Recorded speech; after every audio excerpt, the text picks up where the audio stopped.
So yes, I am Ken Sims. I am the co-founder of the VUX World podcast and VUX World Studios.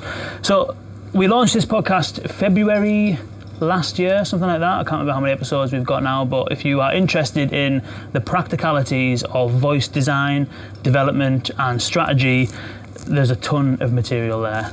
We've had the BBC, Rain Agency, which is a large agency in America. We've had Amazon, we've had Adobe, a whole load of people doing really, really interesting stuff, and it's all there for you to take a look at, so do check it out.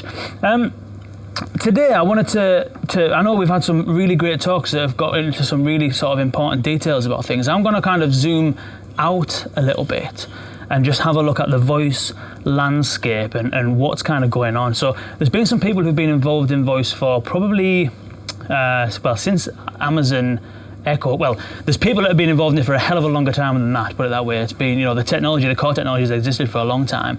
The kind of thing that's made it really kind of popular at the moment is like the Echo devices. Who's got an Echo device or a smart speaker of some description? Okay, that's good. That's kind of what's fueling most of it, isn't it? I mean, Alexa or Google Assistant is in most of the headlines. The question that people have is, how do I get people to find my stuff? How do I get people to stick around when they do find my stuff? And how do I make money out of this stuff? Those are kind of like the three sort of challenges. And there was a really good article put on eConsultancy this morning, which I'd urge you to check out. It's giving a really kind of detailed appraisal at that kind of notion. Why aren't we seeing more case studies? Why aren't we seeing more success stories? And I want to kind of, and the reason for that is because we always compare it to mobile. So the benchmark for everything that we see and hear and do as far as these voice assistant platforms are concerned is always looking at mobile as the benchmark. And I don't think that's the right way to think about it. I'm going to explain a little bit about why. So, who remembers 2010? No. The year of mobile. Remember the year of mobile? Yeah? I don't remember it. I'm far too young for that. I was still watching Tom and Jerry and eating jam sandwiches at that point, I think.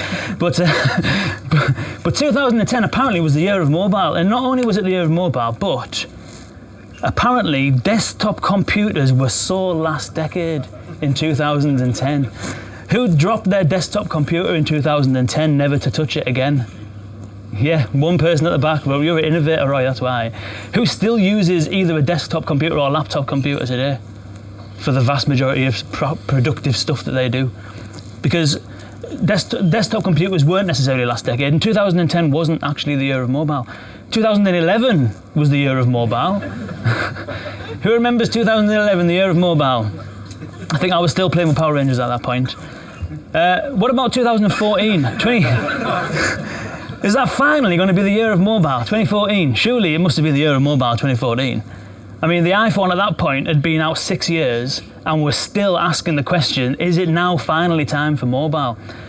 And then eventually in 2015, Ofcom published this, which was kind of like an official statement. Now, the UK, we are a smartphone society. So, get started, basically. That's the kind of notion. And we're kind of seeing that you can draw parallels with that with voice assistants. I mean, smart speakers at the moment are, I think in the UK, it's like 21% of households have a smart speaker. Yous are all fairly like cool, hip, innovative people, because most of yous have kind of got one. But it took smartphones quite a long time to get to the point where we could say, okay, right now it's happening. So if you speak to Nick Schwab of Invoked Apps, does anyone use the kind of ambient sound skills on Alexa? Yeah, pretty cool. Sounds really simple, but the use case is ideal. Nick Schwab, the creator of Invoked Apps, whole suite of ambient sounds from like crackling fires to city sounds. He's even got, I said to him an idea. I thought I'd come up with a really good idea, because when my wife was pregnant with our baby, we had this fan in the room, right? It was last summer, we had a fan in the room, and it was quite noisy. But because we had it in the room for so long, after the baby was born, and it got to kind of winter time, I couldn't get to sleep because the fan wasn't sounding. So I sent Nick a message. I said, look, if you created a skill, it was just ambient sound, but just that played the sound of a fan, that would be ideal. He said, I've already done that. I've done that 6 months ago. But if you ask Nick Schwab, he'll tell you that 2017 was the year of voice. If you ask the BBC, they launched the BBC Kids Skill last year. I use that all the time when I'm changing the baby and feeding him in his bedroom and stuff like that. They've got a team of like 100 people working on voice and AI. They also launched the BBC Radio Skill. They're getting like millions of people using it every single month, listening to the BBC radio on the smart speakers. They'll tell you that 2018 was the year of voice. And if you speak to Jess Williams or Oscar Merry from Upperlo, they've just sold their company to Matchbox, who they've created like the animal rescue skill, Find My Phone skill. Find My Phone is the second most used or third most used skill in the world. And they've just sold their company. So they'll tell you that 2019 actually is the year of voice. Point being, we're going to see this all the time. And the reason why I'm bringing this up now is because you're going to see this from now in the run up to Christmas, in the build up to the new year, and in January you're going to see conversational AI 2020 is the year for conversational AI. It's the year of voice in 2020. Point being, the year of mobile was the year that you started doing it. You know, people were making apps in 2007 when the iPhone was launched, and there's some slides later on that show the trajectory of the number of apps that were created and the kind of money that was made during the early years. So the year of voice is whenever you decide to start doing something about it, not necessarily when the headlines give you permission to do so, because if the headlines give you permission to do so, you might already be a little bit late. This is interesting. This is looking at, so at the time, in February 2010, bearing in mind the iPhone had been out for 3 years, and we kind of used the iPhone as like the benchmark of the start of the smartphone era. That was when it kind of all started. Full touch screen, you know. Nokia was still by far and away the market leader, with 38% of the market. And even though there might have been signs of Nokia not quite keeping up the pace, I don't know if you can see this down here, but it says, during the year, many wrote all sorts of dribble about Nokia being in trouble. And fast forward 5, 6, 7 years, and that's actually what ended up happening, didn't it? So all of these things are only a snapshot in time, and when you think about it holistically and you think about it in a 10-year time period, it's all kind of relevant. So when we see things about, you know, we haven't seen any use cases for Alexa that have shown the kind of ROI that you've just displayed, Grant. It's not necessarily that it doesn't exist. It might be people are keeping the cards close to the chest, or it might be just at this snapshot in time, people are still kind of experimenting. And you might think, well, actually, you know, it's been around for 5 years. It's been in this country for like 3.5 years. Isn't that a little bit of a long time to be experimenting with? But the fact of the matter is, smart speakers aren't phones, and voice isn't smart speakers. So we had mobile phones for decades before 2007. We had mobile phones in our pockets for long before the iPhone was released. We already were kind of attached to them. We already had them in our pockets. They were already part of who we were. We were already using them every single day. Smart speakers, we've never had a smart speaker in our home. You could probably use the radio as an example. But with even old mobile phones, the interface was still tap-in. And then they got upgraded to when technology improved, we got touchscreens, but the interface was still tap-in. Fair enough, we've got a swipe to add into the mix, but you're still pretty much doing the same action. We've never really, on a mass scale, you know, there's now millions of people, over 100 million Amazon Echo devices alone in circulation at the moment. We've never really had access to technology in this kind of form that we can actually just speak to before. And so I don't think that it's necessarily fair to compare where the smart speaker or voice assistant market is versus where mobile was in the same time period, because I think it's totally different. And voice, and also smart speakers, mobile phones are like the Swiss Army knife, aren't they? You can do absolutely anything on them. This is no exaggeration. I pretty much run, I'm not over there, I pretty much run a lot of my business on a mobile phone. You know, I do all sorts of stuff on it, from video recording now, live broadcasting on LinkedIn, image editing, emails and call scheduling, recording podcasts. I do absolutely all sorts of stuff on it. So it's a Swiss Army knife. There's no way a speaker is going to replace that. No way. And also, because it's with me all day, every day, and we're so habitually hooked to it because we've been using them for decades, there's no way a smart speaker that sits on a shelf at home where you're not most of the time is ever going to compete with that either. The smart speaker is there for a specific purpose and a specific reason, and there are the use cases that are available on smart speakers or that we're exploring on smart speakers are there to serve specific use cases and specific needs. And voice isn't smart speakers. I think we often confuse or the general populace or the general market often confuses the term voice assistant and they wed it to smart speakers as if that's the only thing that it is. It's just a piece of software. The only piece of hardware you really need is a chip with an internet connection and a microphone and a speaker if you want it to communicate back audibly. So the concept of a voice assistant is not wedded to the hardware, and we'll see that you can have voice assistants on a website, you can have voice assistants in an app, you can have voice assistants on your watch, in your ears, you can have it in a ring like Amazon released recently, you can have it in a microwave, you can have it in a clock, you can have a voice assistant absolutely everywhere, and we're just starting to see that now. We're just starting to see voice interfaces pop up all over the place, and there's also a difference between a voice interface and a voice assistant as well, which we might not have time to get into, but we can do afterwards if you like. So that's the kind of the first kind of point that I wanted to sort of make, is to try and make a bit of a distinction in our mind about smart speakers being one thing, mobile phones being another thing, and voice assistants being something completely different that sit over the top of the whole thing. One of the most common ways for people to access their voice assistant is where? Kitchen, in the car. In the car, in the kitchen. If you're in the car, you're probably going to be using your phone. If you're in the kitchen, you might use your smart speaker. The kitchen's the second most popular place for people to keep smart speakers, behind the living room and just in front of the bedroom. But most usage of voice assistants happens on mobiles. Siri and Google Assistant are the two most commonly used voice assistants, and they're predominantly used on mobiles. So voice is almost like a layer that sits across every device type, and it's an interface. It's not necessarily a device as such. So the other question is, okay then, so if we've got smart speaker shipments on one hand, mobile device sales on another hand, the other question is, what are people actually using these things for then? So what are the use cases that people are using these things for? And this was from this year, March 2019, bearing in mind that Amazon Alexa had existed in America for 4 years at this point, and this is from Bloomberg, an American website. The headline: does Alexa have any hit apps? Most people use the Echo for music. We said the exact same thing about mobile. Most consumers use mobile for calls and texts. Of course they do, because it's a phone. Most people use smart speakers for music because it's a speaker. It's like we're waiting for a killer app. Brett Kinsella of VoiceBot AI. I don't know, has anyone seen or read VoiceBot AI, the website? Fantastic resource. Do check it out. We were at a conference. I hosted All About Voice in Munich last month, and Brett Kinsella, his kind of opening statement was, we're all waiting for a killer app. Music is the killer app. It's there, it's already been. People buy smart speakers specifically to listen to music on. And so, when everyone's kind of saying, there's no return on investment for Alexa skills and no one's using it to bank on and all that kind of stuff, they may not be using it to bank on yet.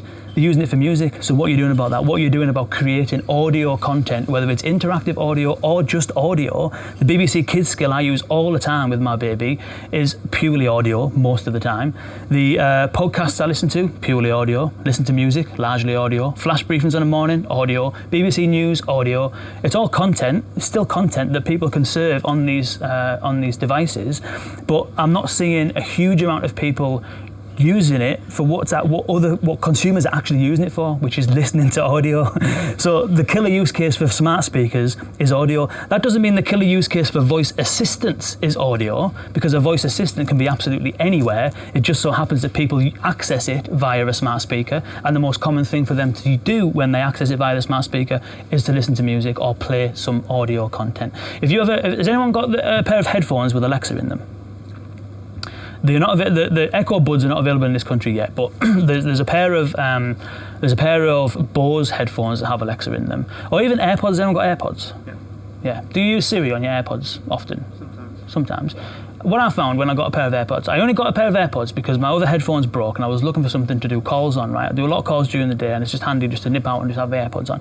So I got them, and what I found is, because I was experimenting with Siri quite a lot, the kind of things I was asking when I was wearing the AirPods, totally different from the kind of things I would ask if I'm at my desk and I've got my phone. Usually at my desk and my phone, the main thing I use is calculations. What's a sum that you can do for me, work out a percentage or something like that. When I've got the AirPods in and I'm walking to and from work or to and from the office, or I'm on a call or just after a call or whatever, I'm asking it all sorts of questions. What was the Borough score last week? Who are Borough playing this week? And I've started to kind of experiment with other things. So you find that what you kind of want when you're on the move is immediate answers to questions. You're not really interested in listening to audio as such, although you might do if you want to listen to podcasts or something like that. but the use cases open up. And the same would be true of if you were in a car. If you're in the car, the other day, we were driving to Harry Potter World, right? And I realised it was one of them things. One of the things that for voice assistants to be used often enough, you need to develop habits, don't you? Habits work based on triggers, routines, and reward. So if the trigger is the need for information and the routine is to pull your phone out, then you may as well already use your phone. When you're in situations where you don't have access to, or you don't have your hands available, and you get used to using your voice, like in the car, I've noticed that I've got so used to using my voice in certain situations that I expect it available in the car. So I went to ask Alexa who plays Voldemort in Harry Potter while we were driving to Warner Brothers Studios, and I realised I didn't have Alexa in my car. So it's kind of like, as we advance and as the kind of like usage of these voice assistants kind of progress, we'll start to use them in environments where we didn't before, and the use cases tend to change. This is an example. This slide is from Charlie Cadbury, CEO of Say It Now, and this was the slide that Charlie presented when I very first met him. I can't remember what it was at a meetup at some point, and this is showing the kind of apps that were available in the App Store and how that changed over time. Now, I think there's a difference between apps and skills, and I'll come on to that in a moment. And I've already said that we're not going to compare mobile to voice, so this is slightly contradictory, but it is worth looking at. So the very first apps that were created in the App Store were just novelty stuff. It was the fart app. The fart skill. What is the number one skill on Amazon Alexa right now? Just give it away. It's the fart skill.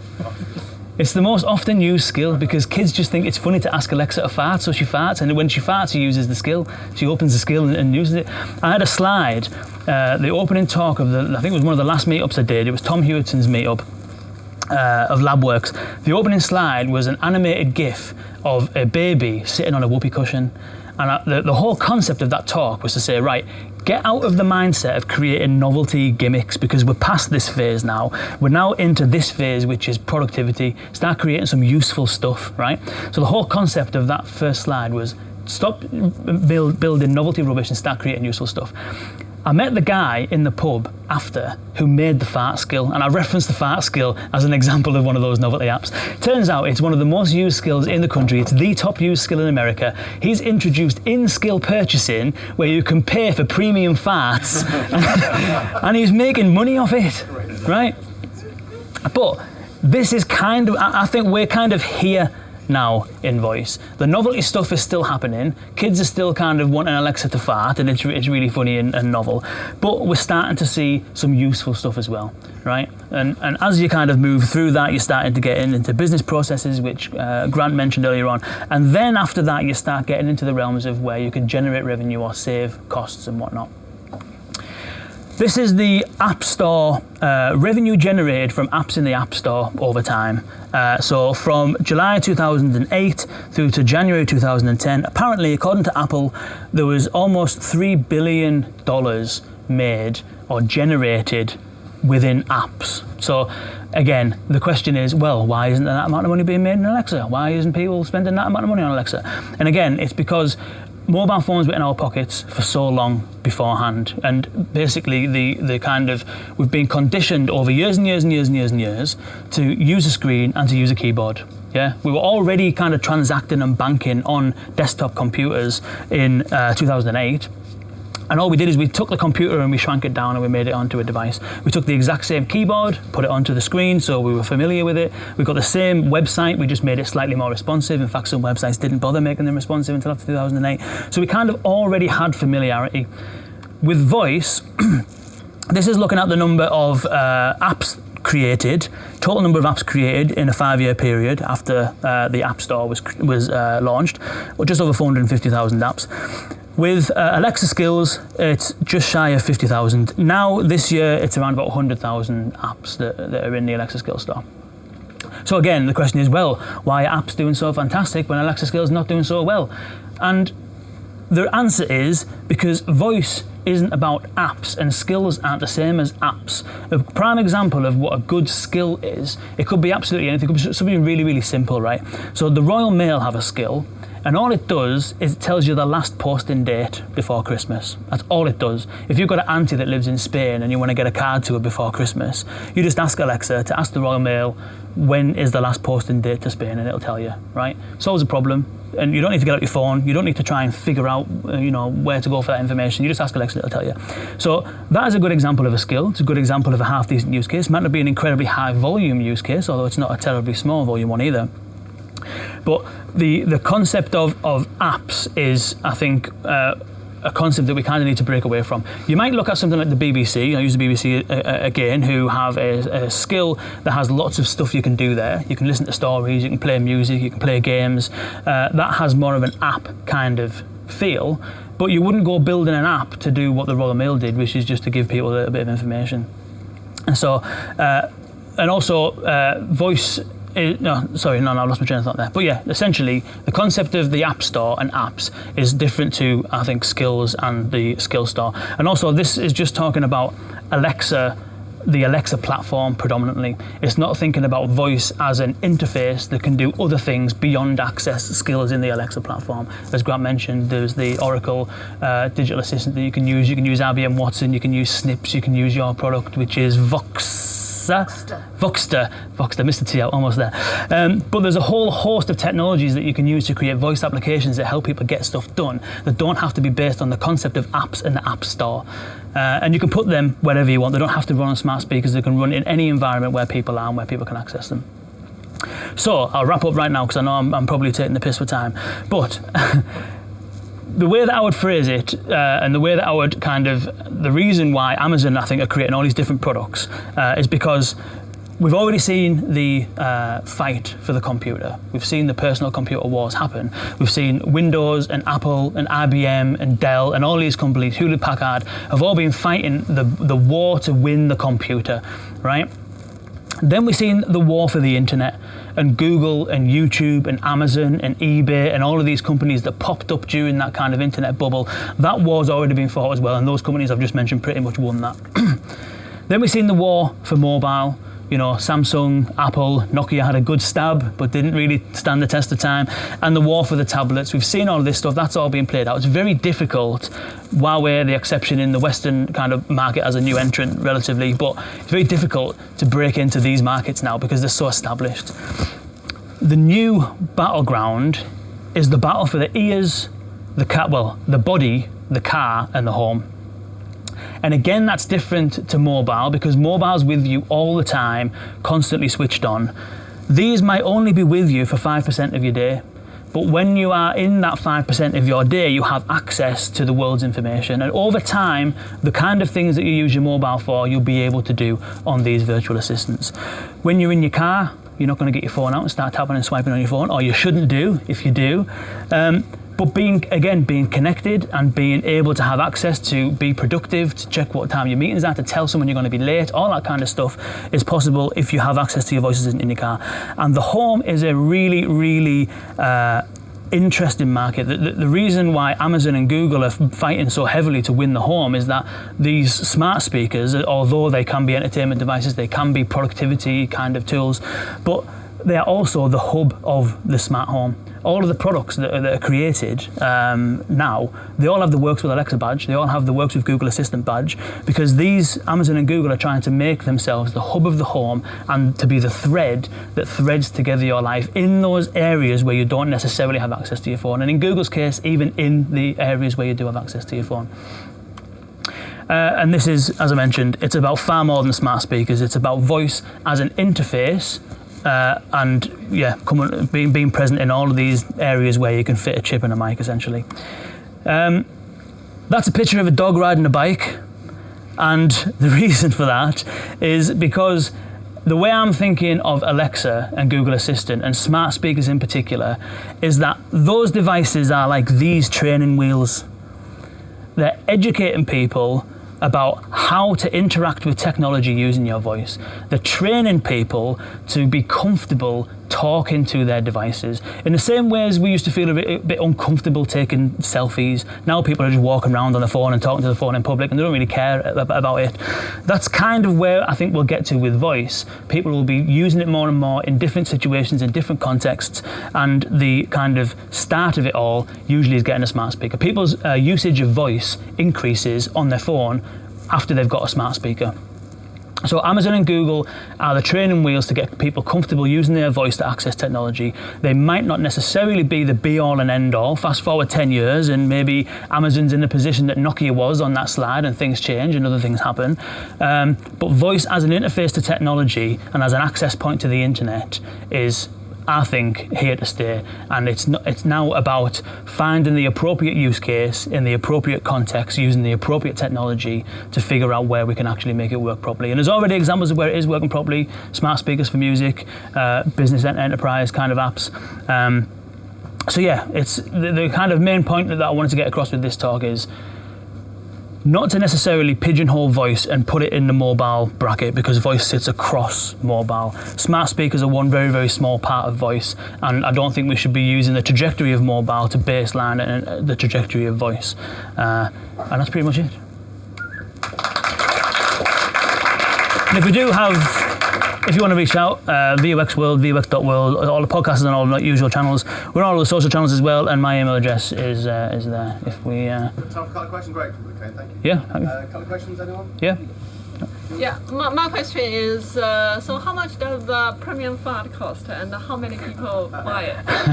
The premium fat costs about 99 pence. Okay. Yeah, and I don't know how many people have actually subscribed to it. I don't know, but it must. He said it was working. Put it that way. Yeah. You ended on a really good note about Thank you. Amazon and Google Yes. being the training wheels. For people like us, they've opened up the market, right? Yes. For the independent speech players. Yeah. Are they going to win the voice wars? I think they're going to win the home, 100%. I think any Samsung kind of, but you need to have a whole suite of Samsung products to have Bixby thread everything together. I think they'll win the home. I'm not convinced necessarily that they'll win. Amazon, I don't think will win mobile. I wouldn't be surprised if they tried to not resurface the Fire phone, but a phone of some description now they've got a good footprint. But I think Amazon will win the home. Over time, I think Google will win mobile if they can break themselves out of where they are now, which is threading the Google stuff together and trying to do it all themselves a little bit. But I think that the kind of independence, if you like yourself, and like not Oracle necessarily, because that's a large company with a huge enterprise footprint, but I'm thinking like Mycroft and Snips and things like that. Houndify possibly, although they're starting to do some good partnerships. I think with those smaller kind of companies, it's a case of providing the kind of capability that you won't get from Amazon. So, for example, Grant mentioned the kind of like privacy and security.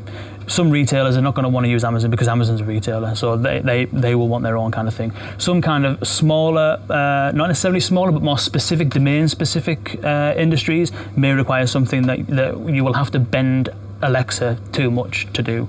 I think the consumer level, Alexa and Google Assistant, I think will win that, yeah. Do you not think there's some sort of critical mass? Because I've added about 10 skills into my Alexa, and I can never remember what the word is. So I have a piece of paper written down next to it, which kind of is the flaw, isn't it? If you don't have any visual navigation the way with my phone I can just scan. Yeah. We haven't cracked this. How do I know what it does? Now, there will be a point where I suppose it will do everything, but at the moment I use it for Sonos and if you ask when Father Christmas was coming, that's a good one as well. Yeah. But beyond that, I can never remember what it can do. Yeah.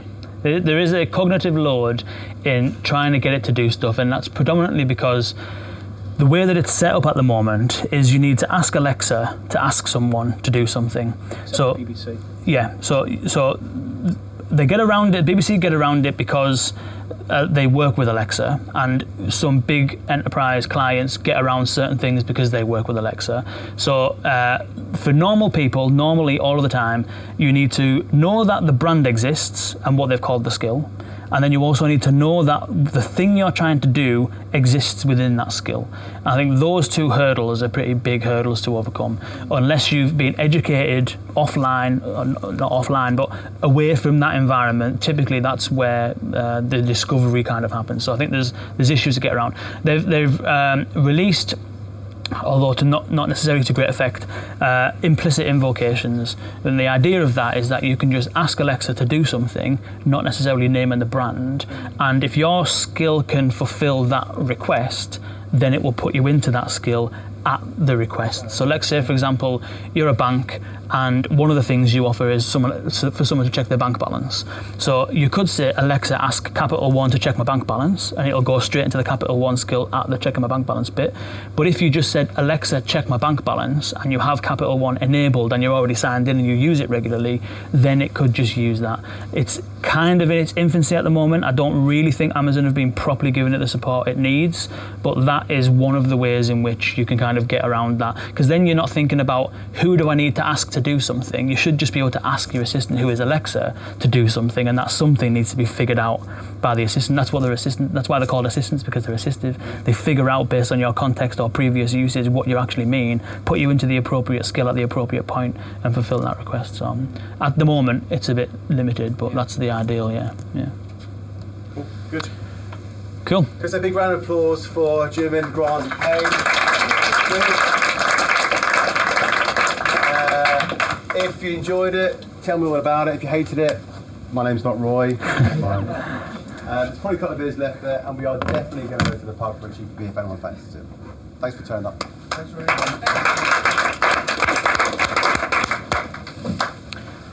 Thank you, Roy. Do you want to tell the LinkedIn Massive a little bit about yourself and your company and this event? Why not? Yeah. So who are you and what do you do? Okay, well, Roy Murphy, I run Synthetics, an emerging technology agency with a focus on conversational design and AI. This is a meetup we run on a regular basis for marketers, brand owners, startups, platforms, just to connect people really to the community, understand the bigger picture, what's happening, what they should be looking at, the trends and things of interest. Tonight's been good, been a good turnout of people, some amazing speakers, Kane included. And Too kind. He paid me for that. And come to our next one in January. Cool. Thanks Nice a lot. one. Cheers, man.